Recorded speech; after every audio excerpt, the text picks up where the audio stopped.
प्रवीण दरेकरांची देवेंद्र फडणवीस यांच्या नेतृत्वात पुन्हा सक्रिय भाजप आमदार प्रवीण दरेकर यांनी ही माहिती दिली आहे। पुन्हा एकदा आत्मचिंतन करणार असं देखील दरेकर यांनी म्हटलंय। देवेंद्र फडणवीसांच्या नेतृत्वात पुन्हा एकदा सज्ज झालेलो आहोत, प्रवीण दरेकर यांनी म्हटलेलं आहे आणि पुन्हा एकदा आत्मचिंतन करणार असं देखील प्रवीण दरेकर यांनी म्हटलंय।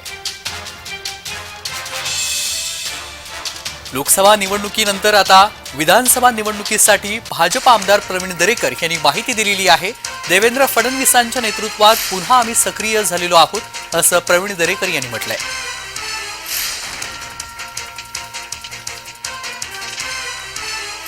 महाराष्ट्रामध्ये देवेंद्रजींच्या नेतृत्वाखाली भारतीय जनता पार्टीनं काम सुरू केलंय। बैठकांचा सिलसिला सुरू आहे आणि तशाच पद्धतीनं उद्या बैठक आहे आणि नव्या जोमानं ताकदीनं पुन्हा एकदा या ठिकाणी सगळ्या विषयाचं आत्मचिंतन करून भारतीय जनता पार्टी निर्विवादपणे त्या ठिकाणी महायुतीला महाराष्ट्रामध्ये यश मिळवून देईल।